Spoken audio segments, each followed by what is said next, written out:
What's going on, peoples? Welcome to another live stream session. My name's Julian. I'll be your host for today.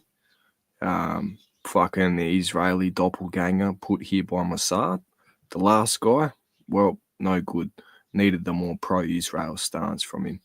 So, yeah. Anyway, welcome to the sesh. I hope everyone's having a good afternoon. I got food in like 10 minutes, but we'll still smoke some bongs, chat a bit of shit. I throw the toy for the dog. She's almost like chewed off one of the handles. You see the fucking dog here, lad. She's a menace.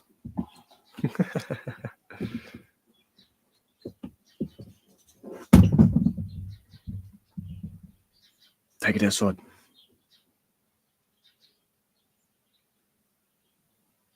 Come on, take it outside, bros. Take it outside.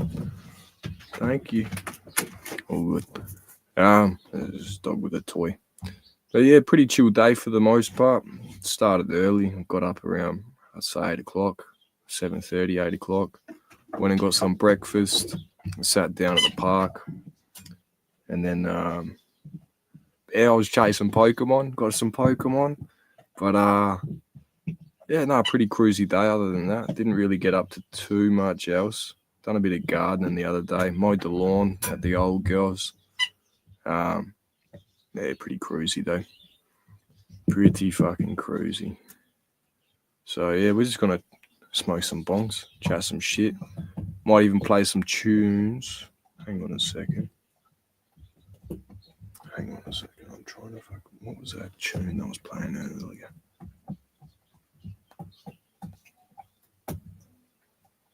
Bleed It Out, I reckon.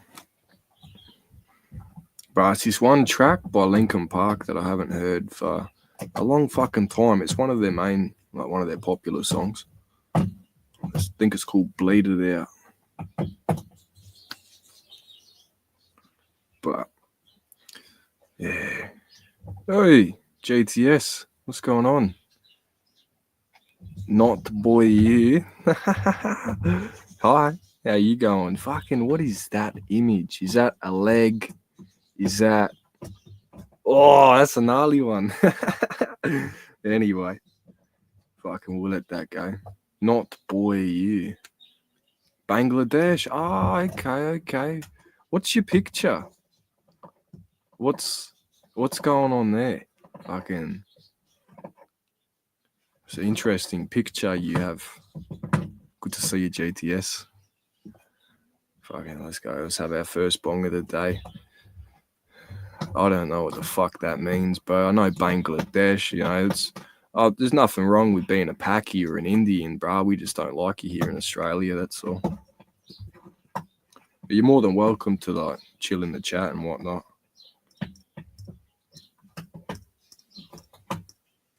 Oh, did you have the annual Cow Dung Festival yet? What's going on with all that?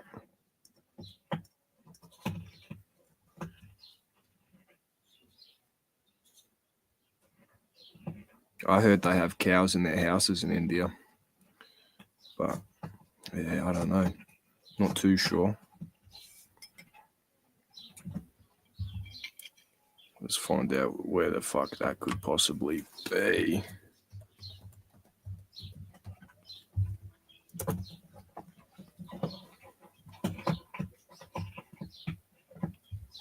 So are you fucking Arabic or are you Indian, bro? Make your mind up.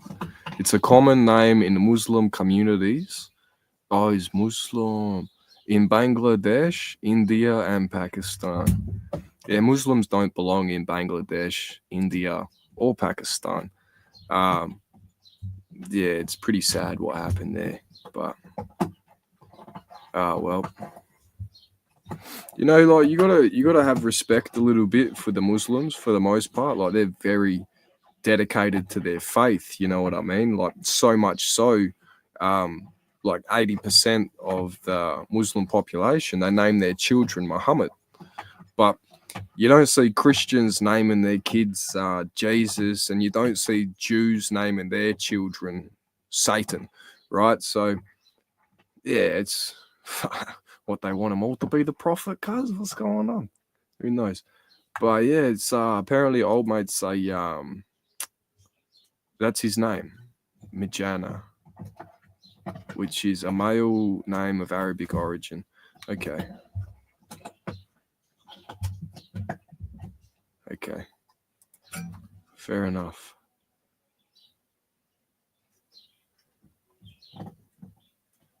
Yeah, fair. All good. All right, let's pump this Billy. Clean bong. Cheers, legends. And Indians.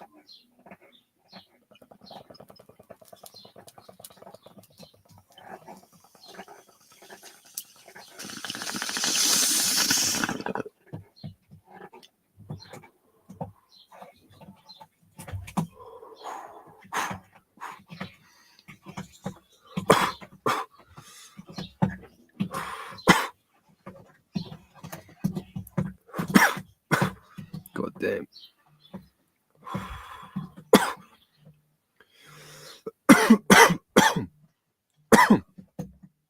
Mm.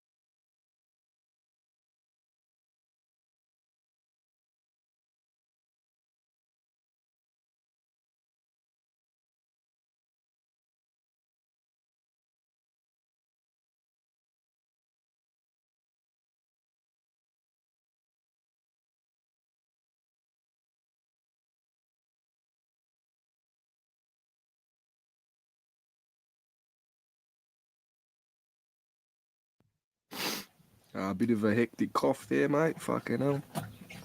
So we got some seedlings. I probably should have labelled them.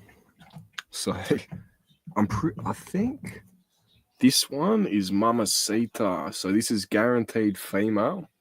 And I know this one's Mamacita because of how thin the fucking stem is. But the rest, there's some wheelchair. There's fucking, I've got 2 more seeds left of the wheelchair. Maybe strawberry skunk. I don't know. We got that one. Got this one as well.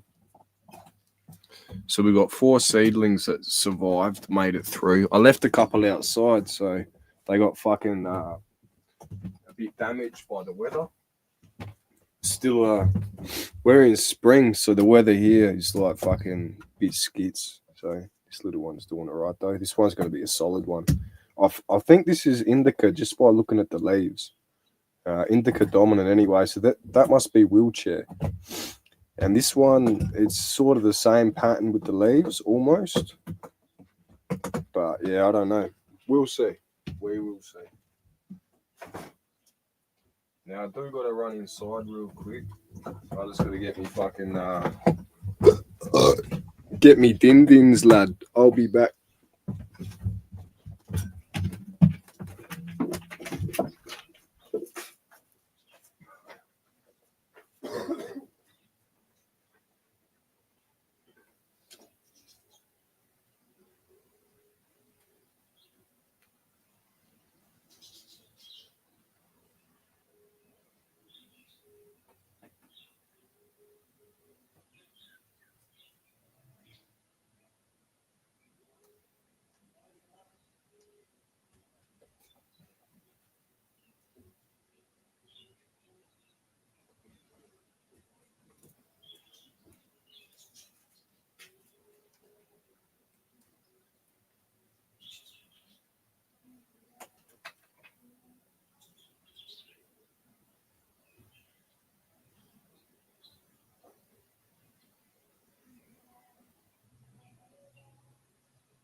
You're not having my dinner.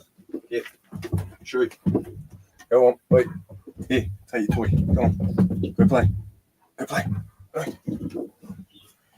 Check it out. We got fucking fancy lids and that. I got beans, egg. That's homemade beans too. It's been in the slow cooker for like fucking maybe 24 hours. Gonna be a mental fade, cunt. Mental. Looks pretty good. Nah, the Indian dude left. You know why he left though, don't you? He's seen a plate full of food. He hasn't seen one of those for a while. I gotta stop, man. All this racist shit, you know. It's just I can't help it. I just can't help it at the moment. But it's all good. I've been talking to my psychologist about it and shit. So, yeah, we're getting there. And I'm not racist to my psychologist either. So, I think she's Greek anyway. I don't know. I could be wrong. But either way, fucking first bong's down. We'll have a puff of the Fruit Loops. This shit's not bad. I don't mind it. The live resin.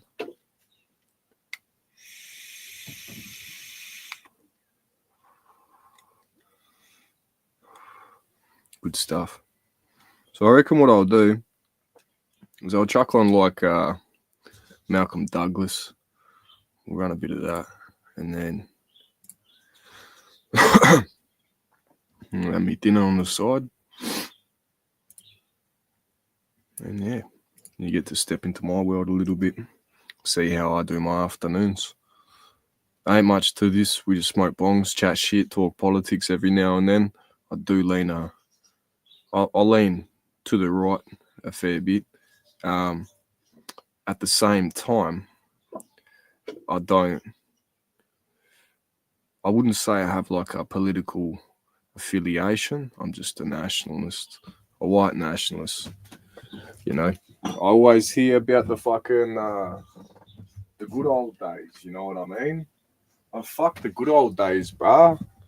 We're in the new days, in a new age, in modern times. So we got to be like fucking. We've got to be enjoying these times. You know what I mean? Everyone goes, the good old days. And it's like, well, let's think about it in terms of where that was at in the century. It's always in the later end of the century. Well, for the old people anyway, that are saying it. That say like, you know, the good old days, but it's right at the end. It's right at the end. Before the new cycle begins every 100 years. So let's get this Malcolm Douglas shit going.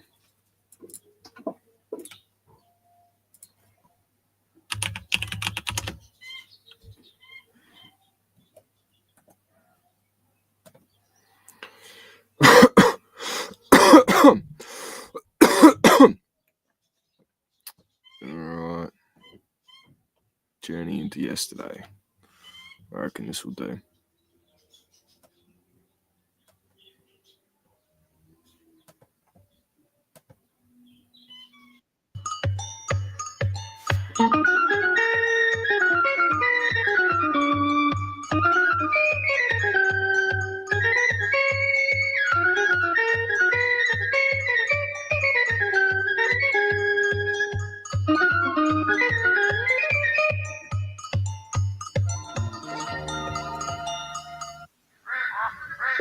Since European settlement of Australia, the majority of Aborigines have left their tribal areas, and today little remains to show where the nomadic people camped.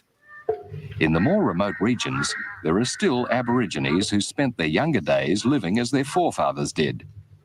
These tribesmen have the skills to survive in the bush. Malcolm Douglas' latest adventure takes him on a journey back to the tribal lands of his friend George Jomery of the Narrachin tribe. Hi. Jomery and I have been mates for longer than I care to remember. For years, we've wanted to do one more trip.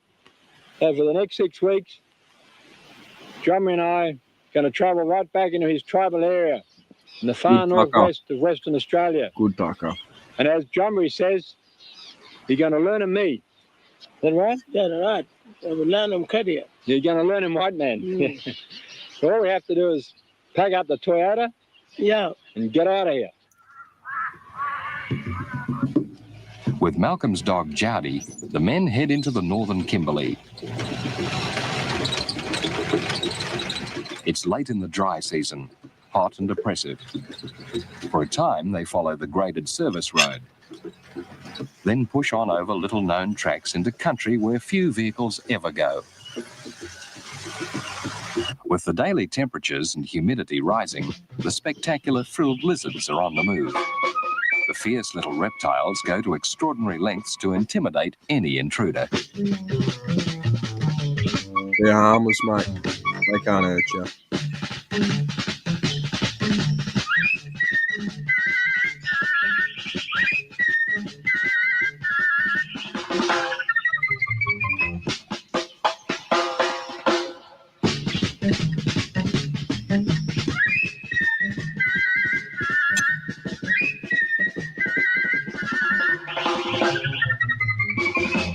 Care must be taken approaching these dragons. They bite viciously. Cooling off, Malcolm and Jomery are soon gathering food. This delicate flower grows from an edible bulb. Following the long stem down, they're easily dug from the mud.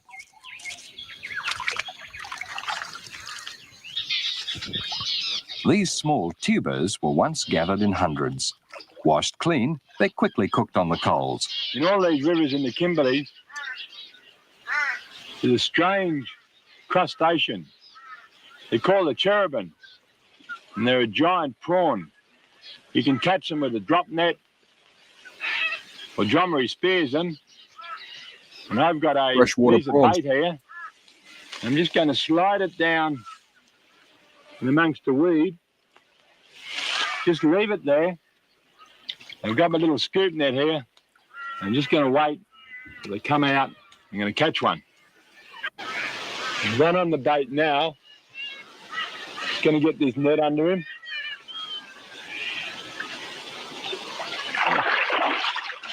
Got him. Yep. Oh, got it. Ah, look at him. He's a good size too. Ooh, it's a big one. Big. Yeah, we just get him out of here. There he is. How's that for a bonus? This is what we call a cherubin. Hey, and they bite. Look at that. Hey, oh. The great thing about these is, whoops, they're absolutely beautiful to eat. Not only can you eat the tail, but you can also eat the body.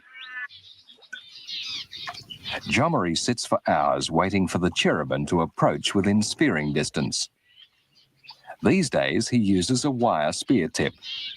In former times, the tribesmen used hardened wood or bone.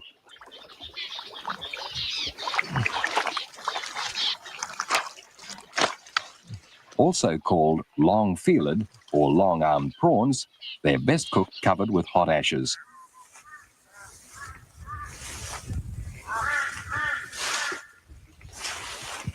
Food in the bush is basic, but Now, he says best cooked, but what he means is that's the only way they know how to cook, bro. There's no temperature control with this lot. It's just everything is cooked on the coals, and that's how it's been done. You know what I mean? That's how they survived. They survived keeping it basic. They didn't complicate it for a long time, and then we rolled up. You know, and that's not to say. Yeah, I'm not going to sit here and argue good and bad and all that shit because I know, like, there's elements to it that are fucking atrocious that happen to Aboriginal people here in this country, right? Poisoning of wells, water holes and things like that because people wanted particular land for grazing, farming, whatever. At the same time, if it wasn't us, we'd probably be fucking speaking Chinese or something else, Indonesian.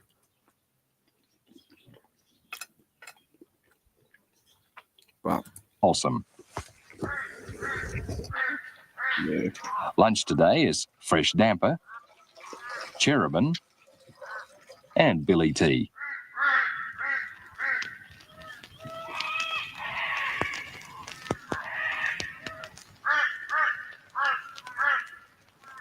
That's a main food. Along the river, Jomery collects paperbark. He wants to show Malcolm how a travelling family group would cross a large expanse of water. Paperbark, an easily obtainable resource, was used for rafts, housing, sleeping, cooking and wrapping.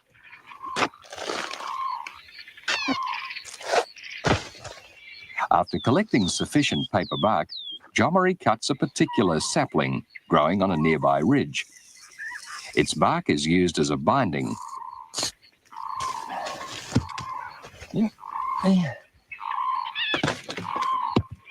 Pounding makes the bark supple and easy to tie. Dry pandanus wood is light and buoyant. Only a simple frame is constructed because the rafts were normally used once and then discarded.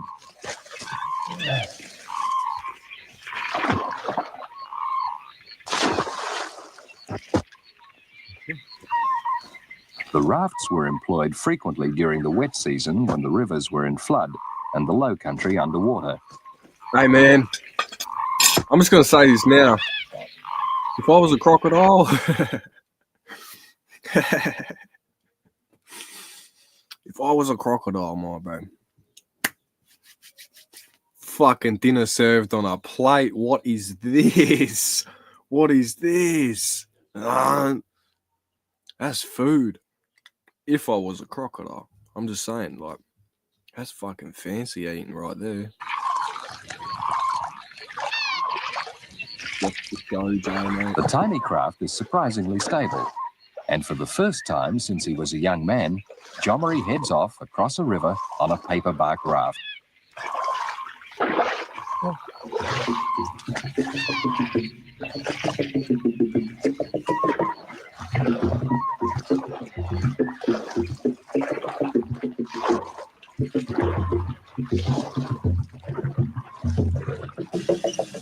The men continue west.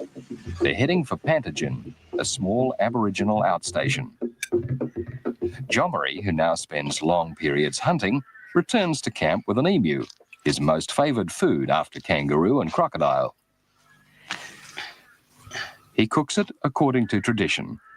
It's a tedious task removing the feathers. Yeah, I swear Then the at one skin's point... quickly sealed over. Sorry. I swear at one point someone told me that Aboriginals were vegetarians. That myth just went out the fucking window. Went out the window the first time I seen this, actually, because I did question for a while. I'm like, fucking, you know, did they always eat kangaroo? Did they always eat meat and things like that? And the answer is obviously fucking yes. It's just, yeah, I don't know. For a roaring fire. Whoever told me fucking Aboriginals were vegetarians, fucking, you're bad. While waiting for the fire to die down, Jomery sleeps soundly after the hunt in the oppressive heat. A stuffing of specially selected eucalyptus leaves is added, like herbs for flavour. Covered with the ashes and hot sand, the bird will cook slowly all night. Next morning, the feathers are gathered to be used later during the ceremonies. And the emu carcass is carried on the bull bar where it'll stay cooler.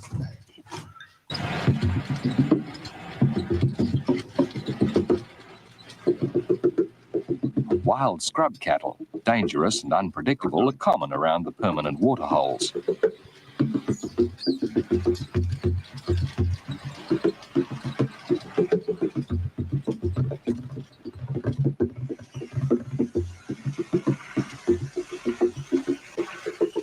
For a time, the road winds through a magnificent Melaleuca forest.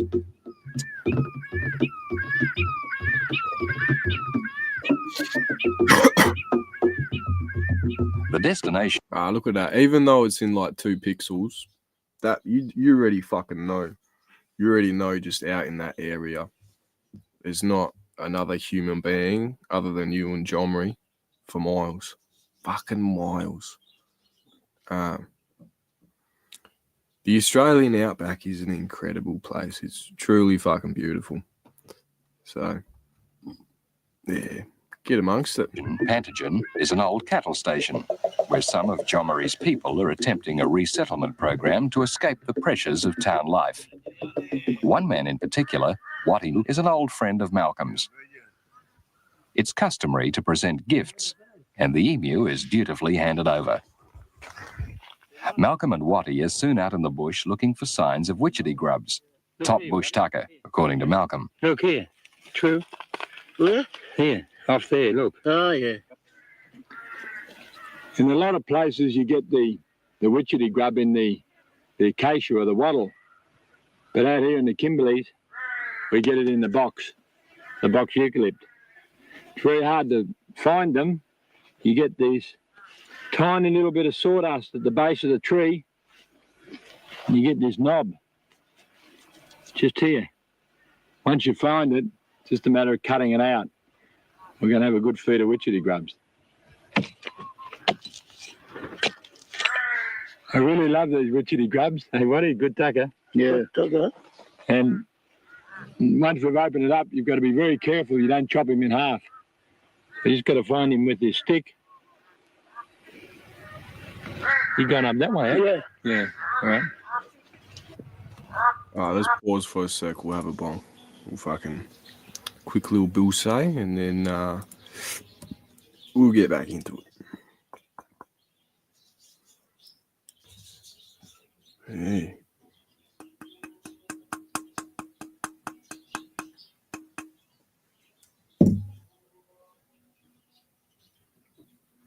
Throw some backy on top of here.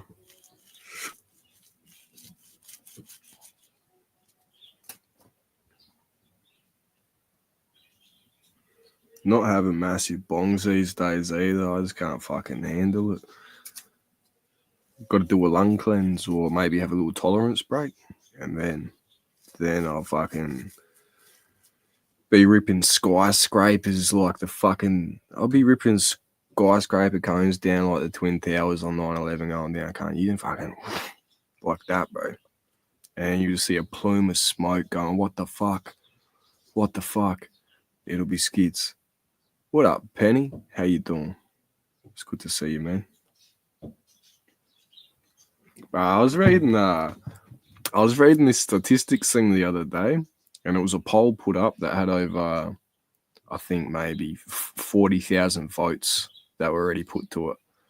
And it's a simple question, and it was directed to Americans, and it said, would you rather live with legal Indians in your country or illegal Mexicans? You fuckers, 84% of them. 84% of these people chose illegal Mexicans. I was like, oh, fucking hell. Fucking hell. Yeah, that's pretty hectic. That's pretty hectic. You know. But they've got a cool culture, aside the cow shit. Like, that stuff's a bit fucking how you going, but dude, their teeth are whiter than most Australians. They're doing something right. They're smiling. They're enjoying life. And then, yeah, fuck. Yeah, because people have to understand in like I think it's Hindu or Buddhist. Buddhism isn't a religion either.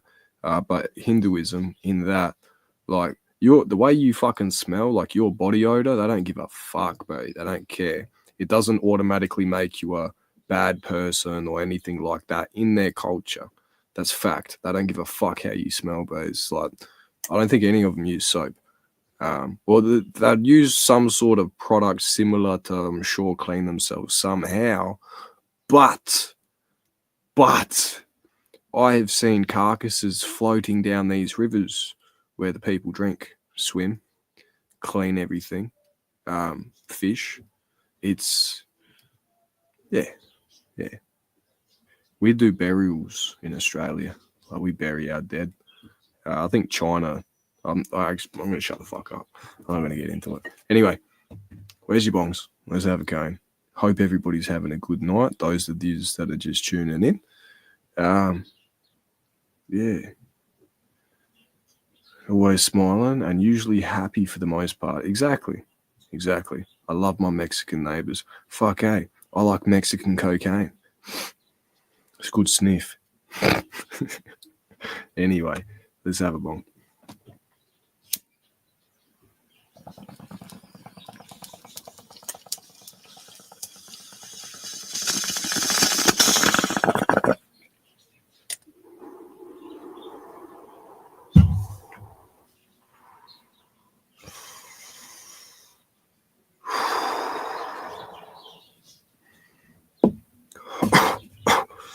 Fuck hell. All right. Back to Malcolm Douglas. Fuck me. I wonder if this is the episode where they start drinking blood out the fucking kangaroo. It's pretty hectic, full on. Are you getting him out? Which you got? He coming? We get money. Got that hook on him, mate. Oh, he's a big one. Hey, look at that. What is that? He's a good one, eh? Good one. Good one. Mala Lajiri. What do you call him? Mala. Lambur. What name? Then? Lambur. Lambur. Yeah. That's the one. Lambur. If you know how Not to that find kind of these Indian, things, you can but- always get a feed out here. Yeah. All jokes aside, that is really beautiful tucker. Yeah. Doesn't look I much, don't know. Yeah. but we can eat him raw, Yeah. or we Yeah. can cook him in the coals. Yeah. Yeah. What about this I one? We're really, eating raw now. I don't care what fucking colour you are, as long as you're like a civilized human being and you're good to people, you're not hurting anyone, you're not hurting me or anything to do with mine. We're cool. I don't care what you are. But when it comes to call to prayer through the speakers and hostile takeovers of politics and shires and council areas, yeah, that's fucking, it's pretty full on. Got a little Indian in me, Blackfoot. I don't know what that is, but all good. Can I try? Yeah. Yeah. That's sweet.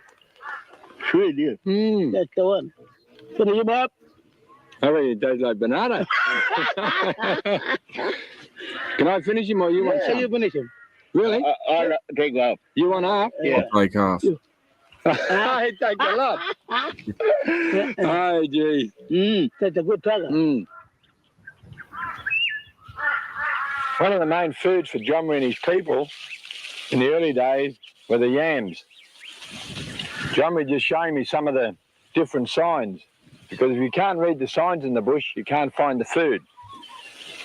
The signs for the yam, this small vine that's twisting around the main trees, grows in the rocky country and also in the riverbeds. It's usually got a heart-shaped leaf, eh, Jomri? Yeah. And you follow him down. Now, once you find this vine, you've got to follow it right down to the ground. He's coming out here, eh? Look. Yeah. Once you find where the old vine is entered the ground, you can dig down. Takes a lot of work. You get out this long tube-like plant, very good food. I noticed, George, here, these green ant. In Arnhem Land, the people use this green ant for medicine. You use that too? Yeah. Yeah, mix him up. These green ants, in fact, they're all over us now, the rotten things. Wait, those green What you ants, do with these is they're a mix them up. fucking stimulant, man. I'm telling you. I've done a lot of research on the different, like the pharmacology of certain plants in Australia, and animals, because insects and other things like that. There's certain gecko species. There's different lizards that do contain. Well, I'm not sure if it's DMT or even MDMA like compounds. So, dude, like, yeah, it's pretty crazy. So the green ants, particularly, they're a stimulant from what I've read. And they use so fucking many. They use so many. You wonder why they can run so fast? Actually, I don't know if they can run fast. That's just me making the presumption because they're black. I was stereotyping. My bad. There's water. Yeah. Use them for medicine. Yeah. We might do that later, eh? Yeah. Takes a fair bit of effort to get these yams The out. one yam, bro. This one's just about ready to come, eh? Come ready. Hey, There's a lot of digging. pull him. There he is. Coming. Yep. Yeah. Look at that. Looks like some weird spirit. Now we can have a cup of tea after all that work and cooking. Let's Eh? not fucking Yeah. scare him. Oh, gee. Look at this. Look out, boy. Oi, bro. Hey, bro. Oh, yeah. One, how old is this one? Oh, might be 5 years. I reckon. Yeah. Pretty old. Yeah, it looks fucking old, bro. That's a big fucking yeah. Whenever the Aborigines stop, the first job's to light a fire. So when the food's gathered, hot coals are ready.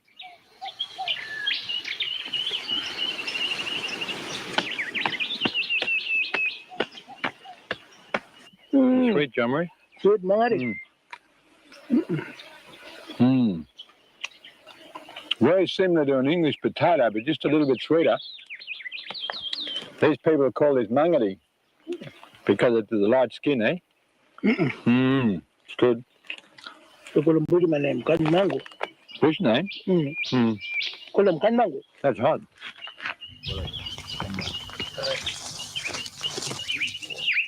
Green ants are found throughout the north. They live within a structure of leaves glued together by the workers. When disturbed, they swarm to the attack, inflicting painful bites. Wattie gathers a number of nests and, enduring the many nips, squashes the colonies and soaks them in water. Dude, there's fucking millions of ants going through that. Millions in one drink. I would only have a sip too. I wouldn't drink fuck all of that. You'd be off your head, cunt. Straight up, like the amount of This mixture is still used by the Aborigines as a medicine for a number of illnesses. It was also drunk on long walks to help quench thirst. Yeah, not just quench thirst, but to keep him going, bro. Malcolm's surprised to find it tastes pleasant and not unlike a lemon drink.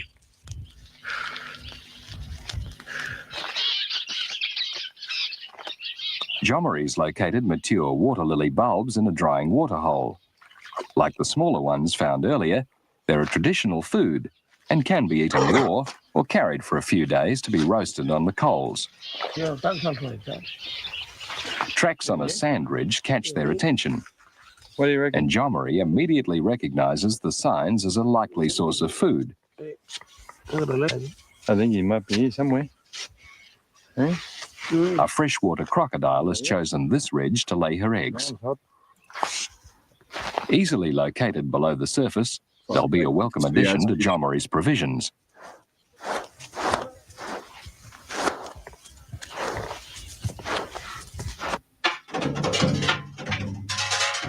He spots a crocodile. That's food, bro. Beating him to the water, it disappears amongst the pandanus roots, but he soon has it speared. And people might get upset at this with the crocodile being eaten and the eggs being eaten. But here's the thing. Crocodiles eat people too. So it's sort of like it's circular. You know what I mean? What goes around comes around, sort of that. I've eaten crocodile before. I've had crocodile sausages. Not a fan. It's like fucking fishy chicken. It's literally the best way you could describe it is chicken that tastes like fish. It's not enjoyable, not for me. But if you were starving and I seen one of those little fuckers running around, I'd spear it. I'd fucking eat it. If you're hungry, bro, if you need, because here's the thing, like in a survival situation, all of that, bro, if you're exposed to the elements, it's not like fucking being at home doing a 9 to 5 a normal life. Nah, man, you're using energy. You need water. All of these things. I can go long periods without fucking water. The longest I've gone without water is like 2 weeks, and that's because I kept getting sick every time I drank it, but it was a bit dodgy. But supplemented that for Coke, which probably wasn't the best decision either. Not cocaine, fucking Coca-Cola, just so we're on the same page. But yeah, I'd fucking survival sitch, I'd eat it. And this is part of their culture too. And crocodiles have eaten Aboriginals, so yeah, it's fair. It's fair. I'm just saying this for the potential lefties that are watching the fucking stream. They don't report me, hopefully. Almost like cocaine. Yeah.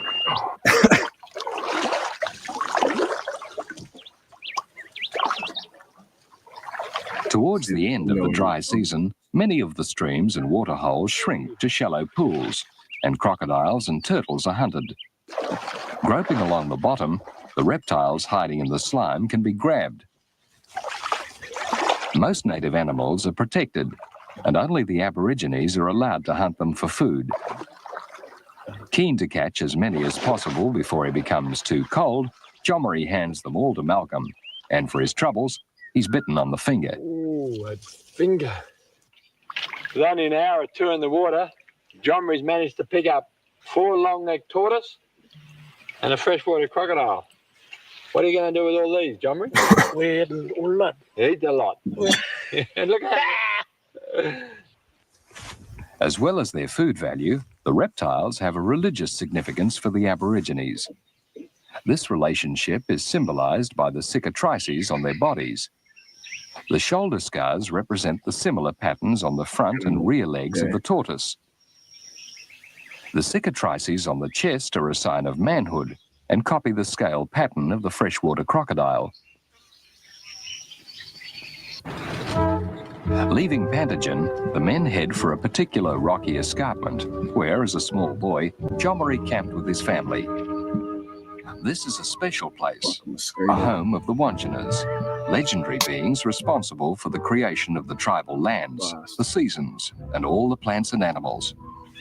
Approaching the Wanjina site, Jomari calls out to the spirits, explaining that Malcolm wants to see the paintings.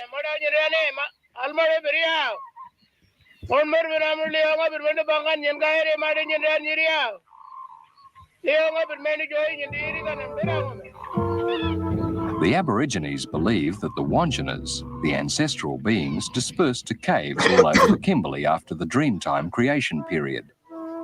The Wanjinas died, leaving their images on the rocks, and each generation of Aborigines has to repair the faces to keep them looking fresh and bright. Animals created by the Wanjinas, such as the kangaroo, are also displayed prominently. Jomari's Wanjinas are in a cave many... Hold on a second. Hold on. 1, 2, 3, 4. What the fuck? How come there's only 4 toes on that foot, cunt? The fuck? It's a weird looking foot. Prominently. Jomari's Wanjinas are in a cave many kilometres to the north and will be visited in a few weeks' time. The men approach a number of inconspicuous rocky ledges. For Jomari, this is the highlight of his journey. Among these rocks are his tribal boards, sacred carved objects hidden here over 40 years ago. He's dismayed to find the boards in a terrible state, the sacred designs obliterated. Originally from the desert, these boards have passed from tribe to tribe. They're like a book, every board telling a story. Many exposed to the weather have almost disintegrated. Known as chiringas, they're incised with patterns telling stories of the Dreamtime. These stories reinforce tribal lore and can only be viewed by initiated men. Malcolm's careful only to show on camera the chiringas that have lost their pattern, their meaning, and their power. Well, we finally reached the place that Jomari'd been talking about. All along these rock ledges, the boards have been burnt and they've been eaten out by the white ants. These boards are what we Europeans refer to as the Aboriginal people's dreaming. It tells the story of how the emus and the kangaroos, or the big red plain kangaroos and the little wallabies and the dingoes and all the other animals travelled through this country all the way down into the desert. We've got all these out. Put them down here. Yeah, chop up. Oh, too many. Oh, you pass them out to me. Oh, look at this. All wrecked by the white ants, George. Oh, Yeah, geez. yeah. Oh, my gosh. Oh, my gosh. Oh, look at this one. He's all wrecked. So many. You carried all these in here? Yeah. Oh, George, it makes my heart bleed. Come on,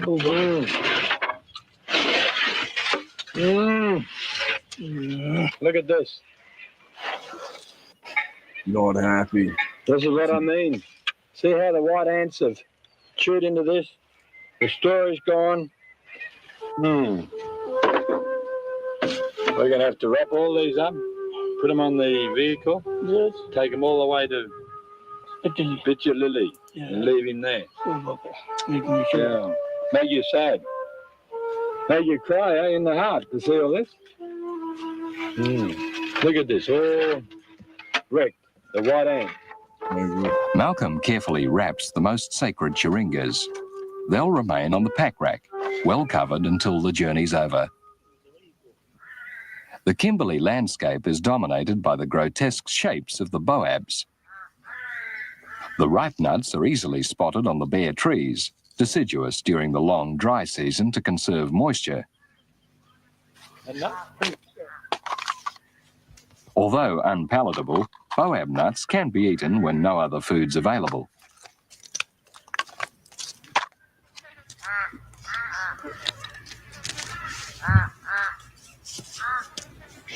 You know the old saying, red for danger? Well, that applies out in the bush too. These pandanus seed, they're ripe now and they're just starting to fall down and they look very delicious. In actual fact, here's some here on the ground. If you try and eat them, they've got a very, very bitter taste. It really upsets the tongue. Beautiful smell, but don't eat them. You can eat them once they dry out. Once the nuts are ripe, it's a different story. You can get a seed out like a peanut. A fair bit of work, and the seeds are very hard. One here. That's the one.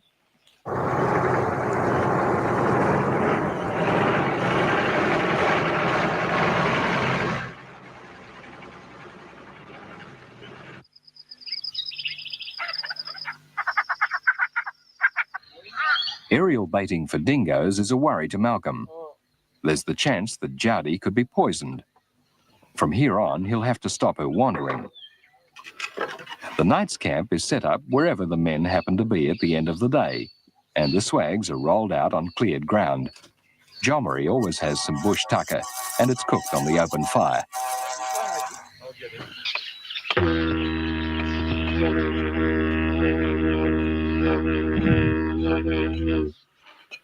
Everybody knows the familiar sound of the didgeridoo, or the wonga, as these people here call it. But how's the didgeridoo made? Let's go down into the bush with Jommery and find out. Might be one here, Jommery. One here. Yeah. Oh, no. To find a suitable tree for didgeridoo, have to walk around, find one about the right size, and quite often at the top of the tree looks very weak and sickly because it's been affected by the termites. And the other thing quite often is to go up to the tree and tap it and see whether it's hollow. It's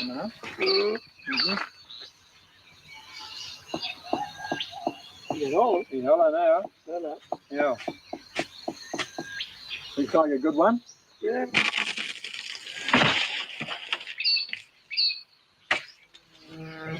You made good didgeridoo, eh? Yeah. You call him wonga. Yeah, wanga. Yeah, wonga. Wanga. This is going to make a good didgeridoo. It's got a nice hole right through the pole made by the termites, or we normally call them white ants. Now it's just a matter of cleaning out all that residue and rubbish left by those white ants, edging it down, cleaning it up. And on the end here, we get the wax from the native bee. And that's the next job. We've got to go out and find that sugar bag. Yeah. And have a good feed of honey. That's right. Now, to find the hive of the native bee, have to walk around the open country, going from tree to tree, looking for signs of the hive. It's usually a tiny little hole with a little bit of wax around it. If you've got very good eyesight, you can see the bee going in and out. Nothing here, eh, John Marie? Yeah. We'll move on over here. Can you see anything? One here, man. Well, Jeff. Where? Yeah. Yeah. Yeah. I found one. In this case, it's not in a tree. It's in an old termite nest. We cut him out? Yeah. You're right, eh? Yeah, I got him up. That's him right just down here. Yeah. Yeah, that's him. That's all. Okay. You can see the hole here. Also, the little tiny bees going in and out. It's a very small hole. We want the honey to eat, and we want the wax, to put around the top of our didgeridoos. Oh, gee, look at this honey, John Marie. Yeah. Ah.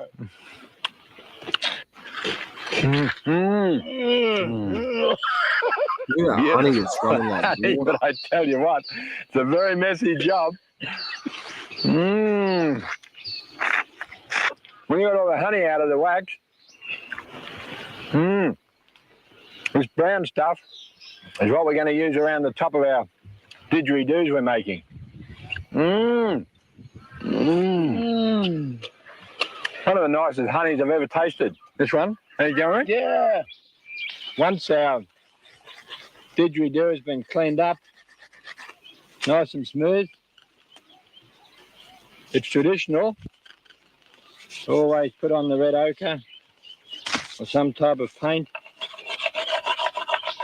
Grind him up on the stone. What are you eating, Summery? I know what you're thinking.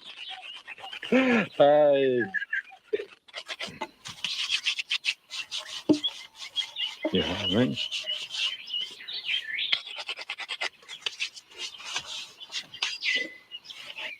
Once we've got the red ochre on our didgeridoo, or as Johnny calls it, the wonga, to put the beeswax on so you can get the right size here for your mouth. If it's too big, you won't get the desired sound. That's just about right, eh, John Marie? Mm-hmm. Right, I'll try them out. Yeah. Now, see how it sounds.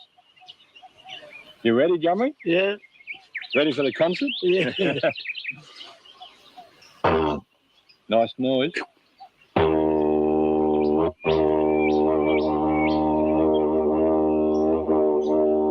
Good sound. So there we have our didgeridoo. Hollowed out, red ochre, beeswax. The only thing is that you've got to be able to blow and suck in at the corner of your mouth to get that nice continuing sound.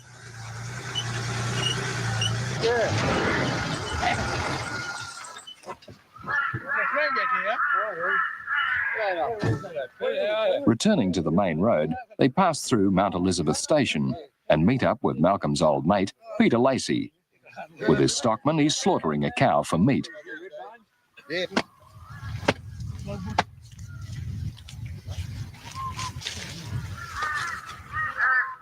Within minutes, the beast's chopped up, and before it's taken back to the homestead, everybody has their share, roasted on the coals. It's a stockman's tradition to have a feed of rib bones after butchering a killer. Heading north along the main access road, they pass through unique stands of ancient palms. The most northerly settlement is Kalambaroo, now run in cooperation by the Aborigines and the Catholic Order of Palatines. After walking in from the bush 40 years ago, many of Jomari's tribe now live here on the banks of the King Edward River. The abundant fresh water guarantees an endless supply for the large garden. Mangoes, still green and bitter, are a favourite treat for the children. After a feed, they cool off in the river.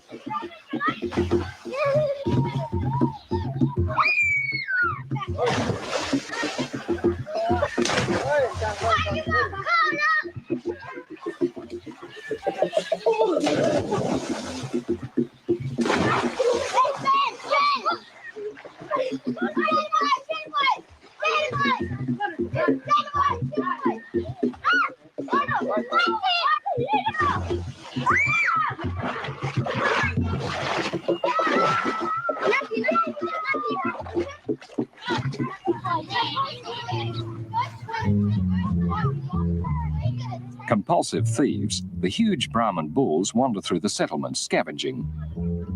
This one, after eating all of Malcolm's mangoes, proceeds to polish off his freshly baked bread.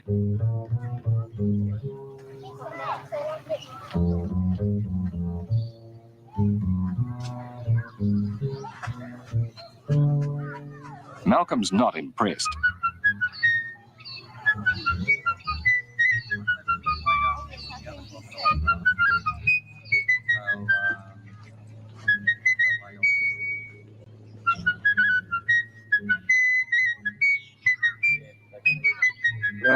Wandering cow got into his stash.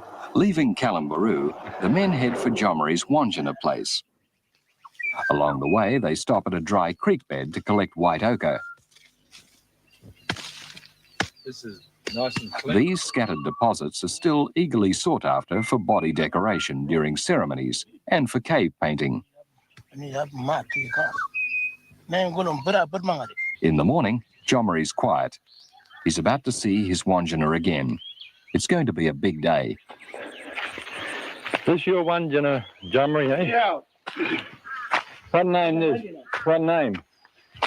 Right? What name this one? Pandakuranya. Hey? Pandakuranya. Yo, this the main one? Yeah. And all this mob all the way along here? The kids. Or the kid for that main Wandjina? Yeah. Jomari reassures his Wandjina, telling it that he's going to make it look good.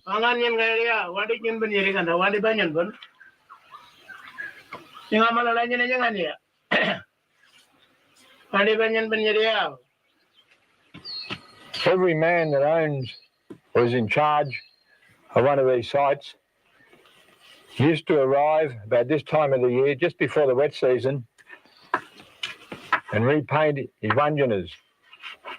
Because Jomari's doing this trip with me, he's come to his dreaming site and he is repainting his painting. Down in front of me, he's grinding up the black charcoal for the eyes. The people believe that they have to come every year, repaint it, and this guarantees the arrival of the wet season. You know when Wandjina is coming to replenish the land, because you can see the shape of the cumulus cloud, you can see him coming because of the lightning, and you can hear him coming because of the thunder. This big red ochre ring represents the cumulus clouds, the wet season cloud. And all the marks coming off it like a halo represent the lightning. The Wandjina are powerful mythical beings who created the world as we know it today.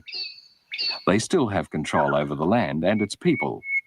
The annual monsoonal rains are the work of these spirits, and the rain-bearing cumulonimbus clouds are the Wandjina arriving to replenish the country.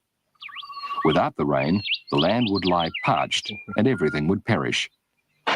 Even though the Aborigines believe that the original images were created by the Wandjina themselves, they know that it's the responsibility of the men of the tribe to conserve the paintings.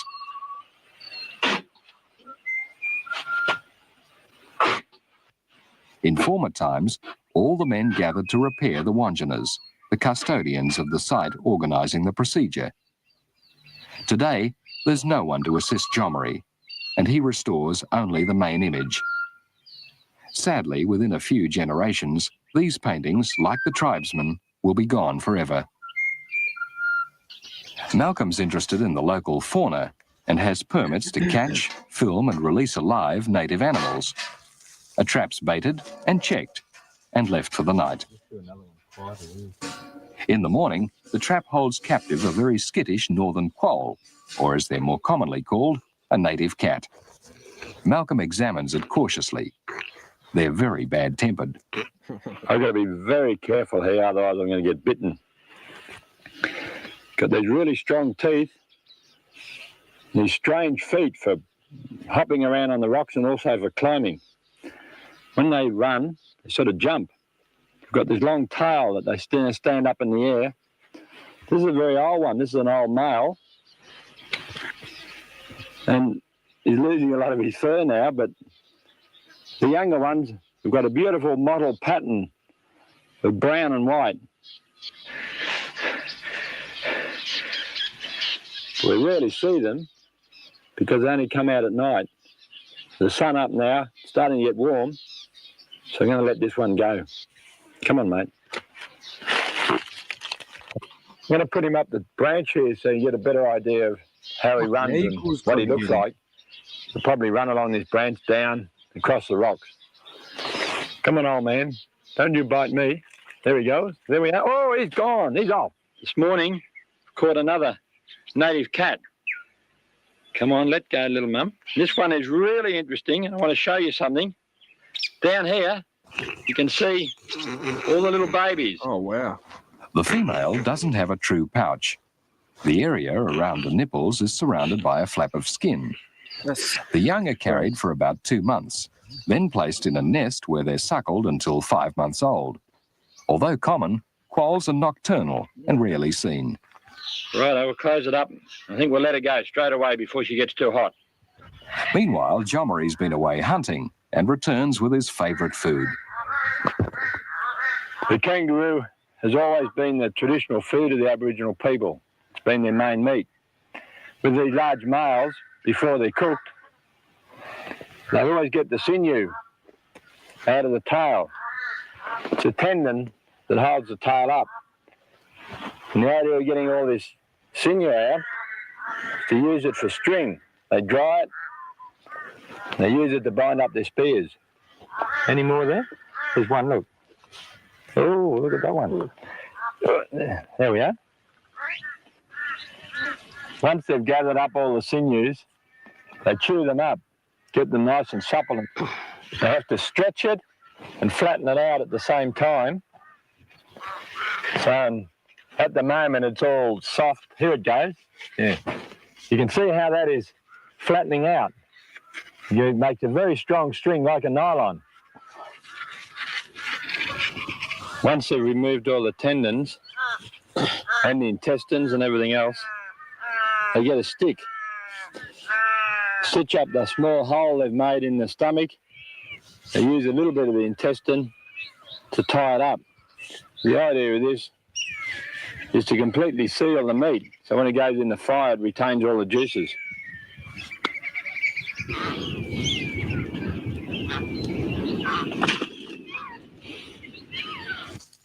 When the fur's singed off, the roo's cooked for several hours in a sand oven.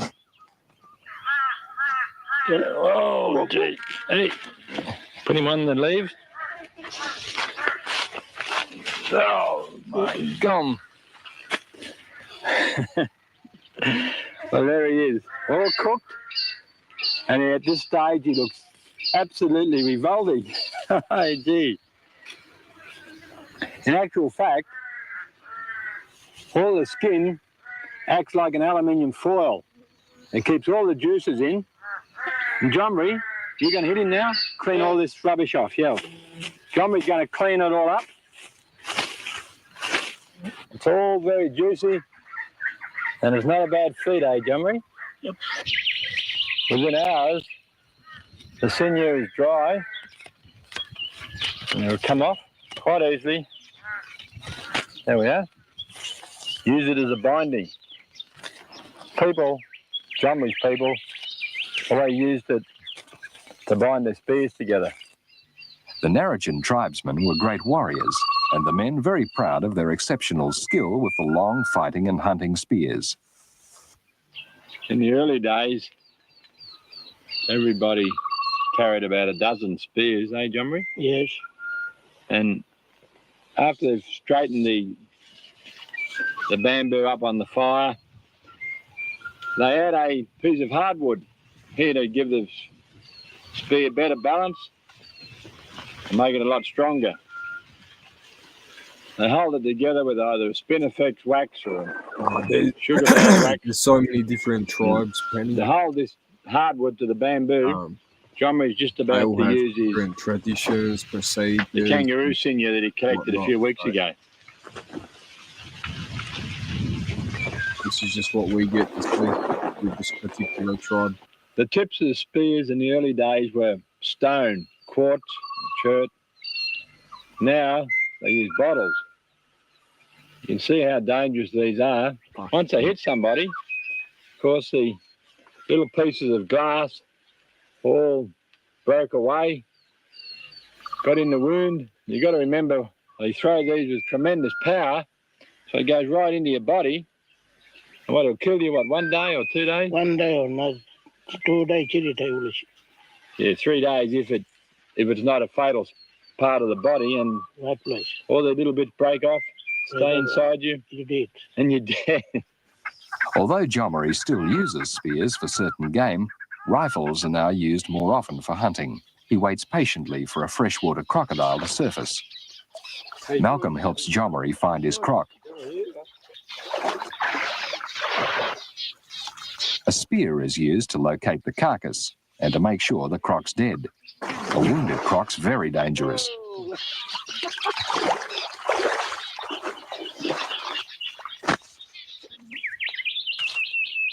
Jomari uses a different procedure to cook crocodiles. Selected stones are heated on a roaring fire.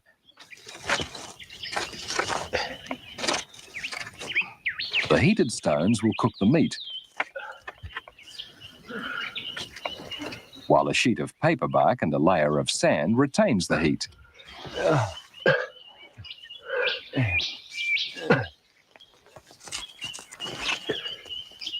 Several hours later, it's ready. Crocodile meat's delicious, white like chicken, but oily and with a richer flavour. Since the introduction of cattle, native bamboo, once plentiful throughout the Kimberley, has become rare. The men take advantage of this good stand to collect spear shafts. Jomari will take them home as gifts and trading items, and the spears will eventually be sent all over the Kimberley. Leaving the lush bamboo thicket, they arrive at the barren, burnt camping grounds of the vanished tribes.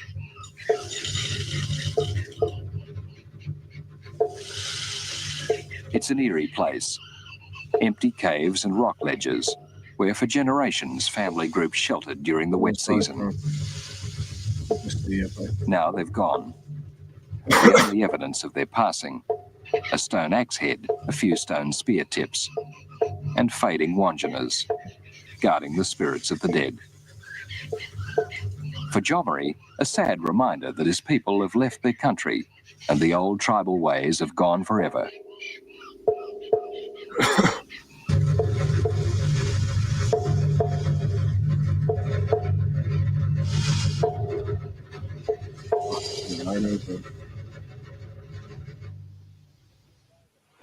Our journey is over. We've been travelling around Jomari's country for many weeks, and now all we have to do is place the boards in their new home under this rock. The boards have travelled all the way from Panagen to this new place. Nearby in an old trunk are many sacred objects of the tribe. I can't see them, and of course I can't film them. The boards, still with meaning, have been covered and are now going to be placed in the new home. The old ones, Jomari is going to keep here, and at a future date, he may come back and clean them up. Is that a good one? Yeah. We can't see him, we put him there. There's our busted one. You're still going to keep him, eh? Yeah. Keep him here, come back and clean him up. All right. Oh, good shit. Fucking nice.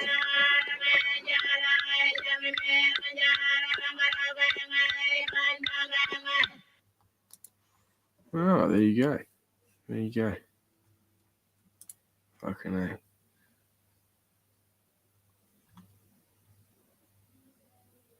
North from Broome. We'll run this one too. Then we'll chop up. We'll have another down.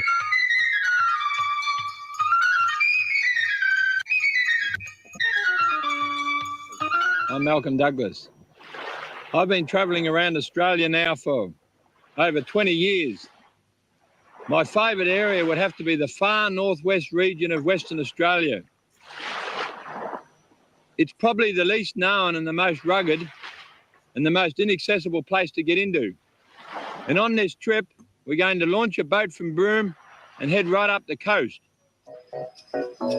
Malcolm hopes to revisit many of the spectacular and isolated regions that he's seen during his long travels. He believes that in the future, much of the far northwest will attract many visitors, but today it's still inaccessible and explored only by the most adventurous. The journey begins at the old pearling port of Broome. North from Broome, few people ever go. For over 100 years, Broome's been one of Australia's most colourful towns, still famous for its pearls. It's also a large service centre for the many people travelling Australia. Most tourists stay for a few days, then head north for Darwin or south to Perth along the main highways. Without a boat and local knowledge, it's impossible to reach the truly remarkable coastline of the far north. For Malcolm, this wild country has a compelling attraction. Malcolm's 5-metre Quintrax will be home for the coming weeks. Huge fuel tanks give a range of 400 nautical miles. Sunup finds the men well north of Broome. For Andrew Malone, it's his first trip up the Kimberley coast. They're heading for the Lassipedes, low sandy islands, 20 nautical miles offshore. The Lassipedes are the main breeding grounds for the green turtles and many species of seabirds. These rather interesting characters, if you don't mind, are the young frigate birds. They're often called man-of-war birds because when they're flying around in the sky, they dive bomb the smaller birds, like the sooty terns and all the various gannets and things are coming home, loaded up with food for the young. And these man-of-war birds just come back, walk quietly up the beach, and with luck, we just may find a female laying eggs, and we're going to watch that, and that is very interesting. During the day, turtles cruise the shallows, waiting for cover of darkness before they crawl up the beach. Malcolm finds a female getting ready to lay her eggs. With front flippers, she clears the fine, dry top sand, and when the hole's deep enough, excavates a smaller, deeper hole using her dexterous rear flippers.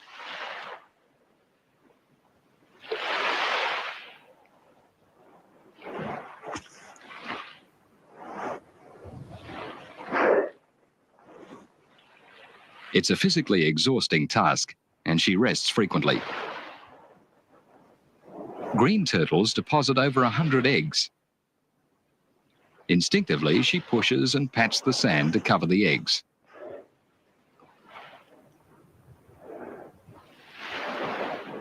After flicking more sand over the general area to disguise the nest, she struggles back to the sea. Not all of them make it to This the arduous ocean. mission must be completed several times a year. So often, it's well after sunup before the egg laying's done. Brown boobies are common and very inquisitive. Finding the boat stranded at low tide, they wheel overhead, inspecting the men. Against the vivid sky, they're fascinating subjects for the camera.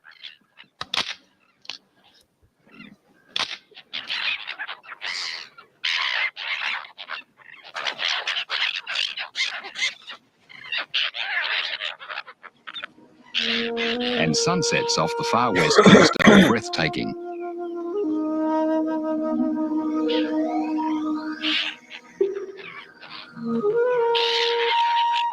About 150 nautical miles north from Broome, at the entrance to King Sound, the country changes dramatically from low sand dunes to a multitude of rocky islands. These outcrops are the beginning of what Malcolm believes is the most spectacular part of the Australian coast. Dangerous whirlpools, currents and eddies are whipped up as the huge tide surges out to sea with terrifying force. Fucking hell. With each tide change, large numbers of fish are on the move, and the birds follow frantically, feeding on the fry pushed to the surface by larger predators. With the birds signalling the action, Malcolm never misses an opportunity to get a feed.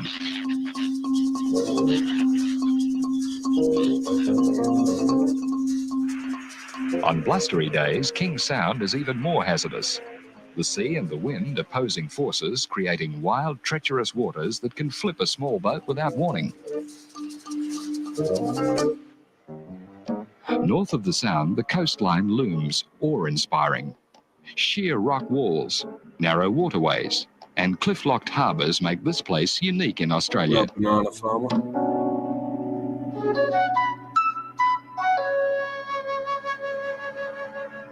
Malcolm and Andy head for the tidal gorges of Talbot Bay, a spectacle that few people have ever seen.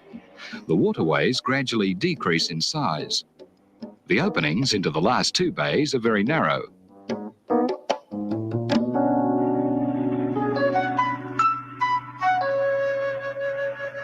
Entry can only be made safely on the tide change, when the waters, for just a few minutes, lie still.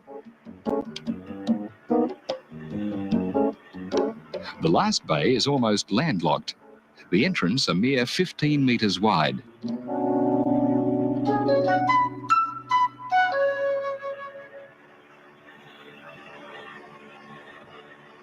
Within minutes, the waters surge, the tidal push building rapidly into one of Australia's most remarkable wonders. This is what we've travelled all the way from Broome to sea. These are the amazing tidal gorges of Talbot Bay. We're in one of the most remote places of Australia. There's no way that you can get to this area without a boat. We're inside the second bay now. There's no way that we can get through there until the tide changes. I've been coming here for about 20 years. It sort of has a magnetic appeal for me because it's such an awe-inspiring place. Even as I'm talking, I can hear my voice echoing around. But you've got these sheer cliffs behind me, and you've got a very narrow gap where the tide rushes through day after day, week after week, year after year. I've got to be very careful, and I'm very nervous at the moment because if the boat moves over there, we have a very dangerous situation because we've got these giant whirlpools building up. At the moment, I'm in a back current. What is so incredible about this place is that every 5 minutes, the whole feeling of it changes as the tide builds up and comes running in. In about another 5 or 6 hours, it'll be full in this basin, and it will then turn round and go back out again.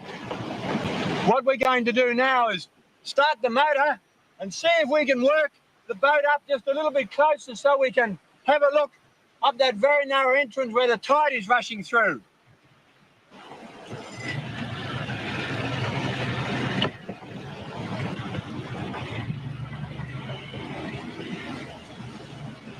We can see now this amazing drop in water.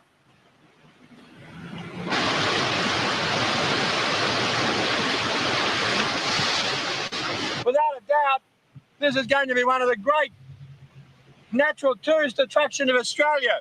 There's no way you can get in here without a boat. Probably in another 100 years, you're going to have hovercraft coming up here from Derby or Broome. But at the moment, it's just pure wilderness area. That's It's a good absolutely guess. amazing. That's a really good guess, Malcolm. Just really gets the adrenaline pumping through you. Just going over here to have another look at this. Just watching that whirlpool in front of me at the same time.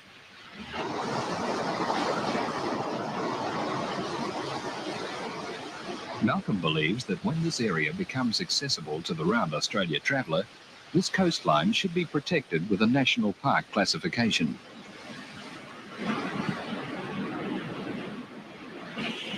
It's the next morning now. We've come through before dawn. The tide is actually rushing out. You can get some idea of how much the tide rises and falls here when you look along this ledge here and see that black line up the top. That is actually the high water mark. It rises here around about 13 metres. So we're moving down into the water as it's rushing out. Going to try and hold the boat here so we can have a bit of a look at it. Very difficult.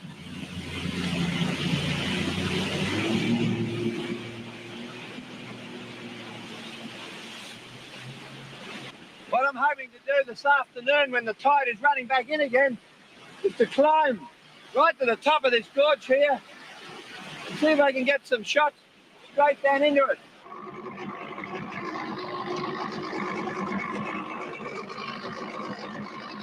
At dead low tide, huge formations of brain coral are exposed. The weird abstract shapes surreal in the dazzling sunlight.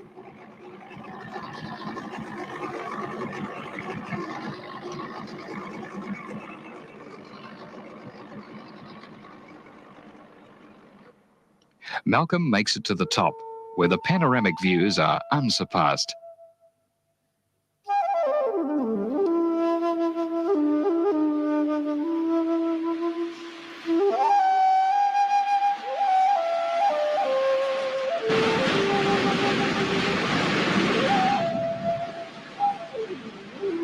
Fucking hell.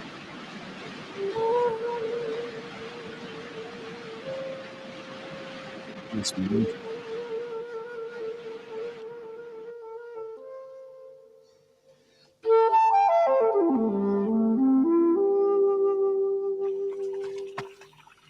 Jeez. Well, this is what it's all about up here. We've left the tidal gorge down here about 10 k's down, coming along nicely, and the next thing the tide just drops. Down it comes around about 10 metres. I was motoring through here still in about 2 metres of water, and the next thing I touch the bottom, lift the prop, lift the motor up, the boat's stuck on the reef, and in a matter of about 2 or 3 minutes, there's absolutely no water here. I'm a little bit concerned, a little bit worried, because we hit the reef fairly hard. There was just no indication of what was going to happen. Fortunately, with these boats, we've got a pretty heavy aluminium keel here, and I had the motor trimmed up so far that I think that I've saved the prop. We won't really know until the tide comes in whether we can get off here. What I mean by that is whether we've got a hole in the boat.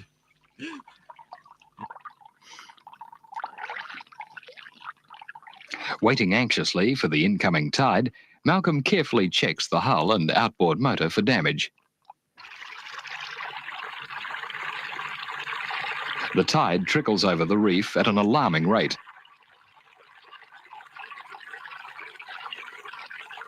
That's cool as fuck. Within a minute or two, the Quintrex is afloat.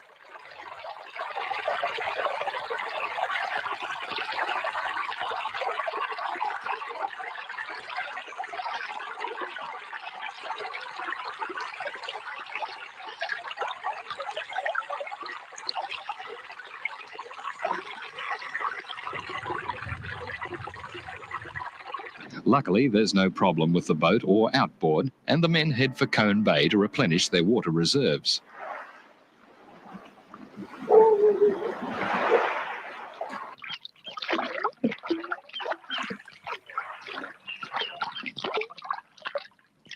And what a magic spot it is. Beneath this magnificent tree is a reliable supply of crystal clear water running out of the rocks. The cool shade is a welcome haven from the intense midday heat.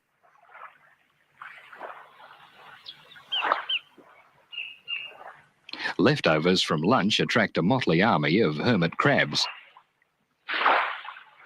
Arriving from all over the beach, they completely devour the remains of the fish within hours.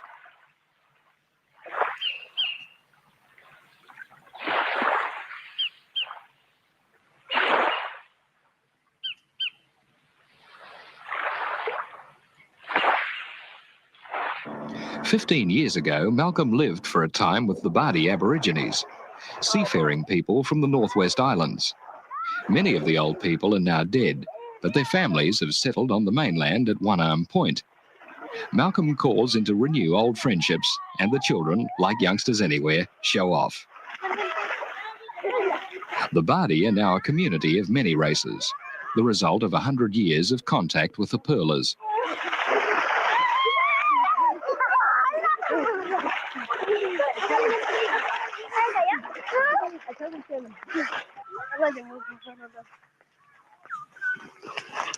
It's the mango season, and the children enjoy the fruit, even though it's still green and bitter.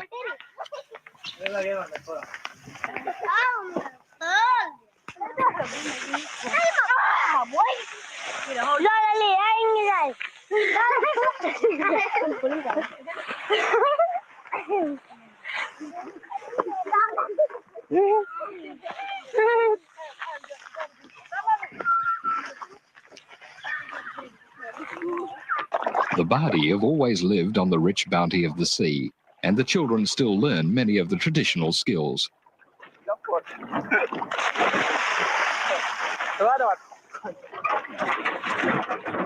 Their craft have changed, but the hunting technique is the same.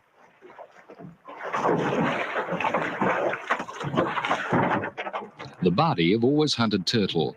It's their favourite food and their main source of fresh meat. Turtles are protected, and only the Aborigines are permitted to hunt them. At this time of the year, the females are full of eggs, a Bardi delicacy. The immature yolks are cooked in blood and relished. The rich fat left in the shell is roasted, and the youngsters soon polish it off. I can pull up there. The next stop is Cockatoo Island, named for the raucous birds that inhabit the region.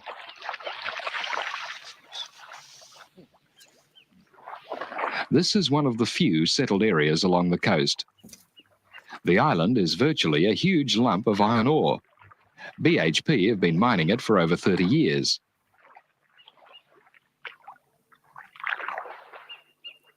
The ore is the highest grade found anywhere in the world.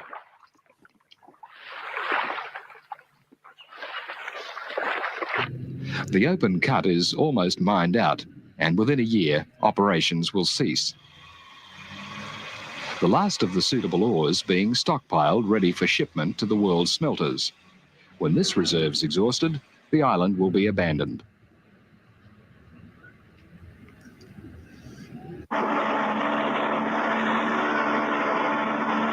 North of Cockatoo, the coastal waters are still uncharted.